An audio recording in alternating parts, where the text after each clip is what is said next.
The marriage was never meant to be romantic. It was diplomacy dressed in silk.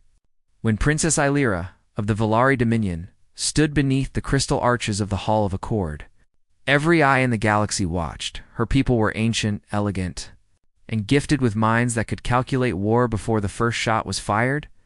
Humans, by contrast, were young, loud, emotional, and dangerously unpredictable, which was precisely why the treaty required one thing no one had expected: a union between the Valari throne and a human champion. Aelyra remembered her first look at him. Commander Adrian Voss of Earth's frontier fleet stood in ceremonial black, broad-shouldered and scarred, with the kind of calm that didn't belong in royal halls. He didn't glow with psychic grace like Valari nobles. He didn't move with rehearsed refinement. He looked like a man more familiar with fire than flowers. And yet when he took her hand, his touch was gentle. "You look terrified," he murmured. Low enough that only she could hear, Aelyra stiffened. "I am not terrified." He glanced at the crowd of senators, admirals, and priests. "Good, because I am." For the first time that day, she nearly smiled. Their marriage sealed an alliance that ended a century of border conflict. Valari gained humanity's fierce military loyalty. Humanity gained legitimacy among the elder species, and for 3 years, peace held. 3 careful, quiet years. Aelyra learned Adrian was nothing like the barbaric stories whispered in court.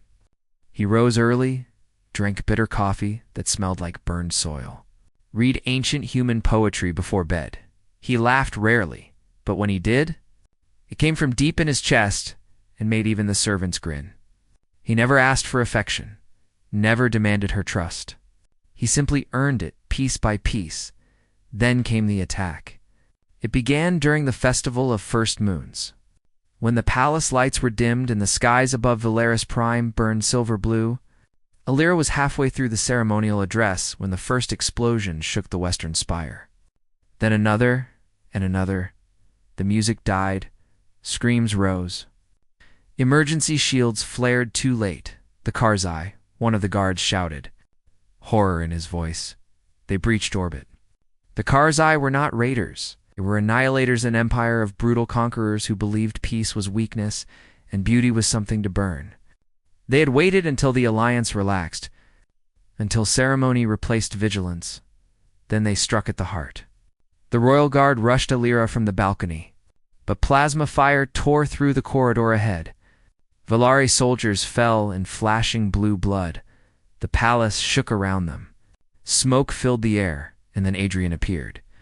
Not in ceremonial black, in armor, human combat steel wrapped around him like a second skeleton, scorched and dented, as if he had already fought through hell to reach her.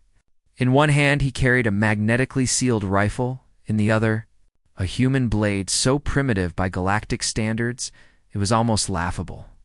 "Almost Aelyra," he said, stepping between her and the ruined corridor. "Stay behind me," she stared at him. "You came back to the palace?" His jaw tightened. "You're here," as if that explained everything. The wall ahead detonated.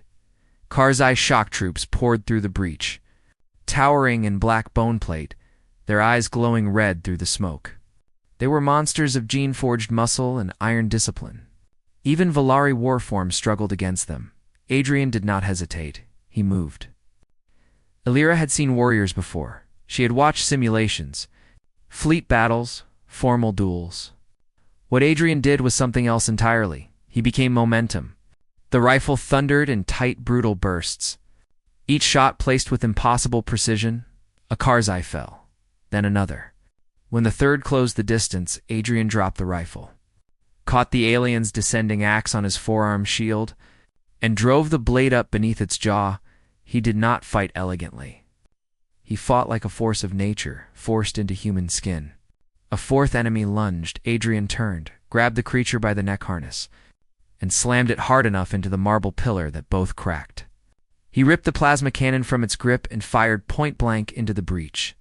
The corridor disappeared in white fire. The surviving guards froze. Stunned, Aelyra did too. She had married a diplomat in uniform, a soldier with tired eyes and patient hands.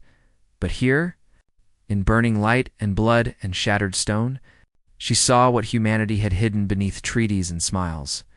Not savagery, resolve, not rage without purpose. Violence sharpened into devotion, another wave came. Adrian stood before her like the last wall in the universe. His armor screamed warnings. Blood his and not his ran down one side of his face. Still he planted his feet. Into his come, he said calmly. This is Voss. Palace interior compromised.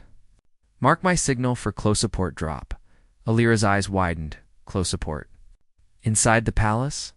He looked back at her, and even now his voice gentled. Trust me.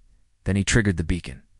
The ceiling above the breach shattered as human drop pods slammed through crystal and steel like meteors.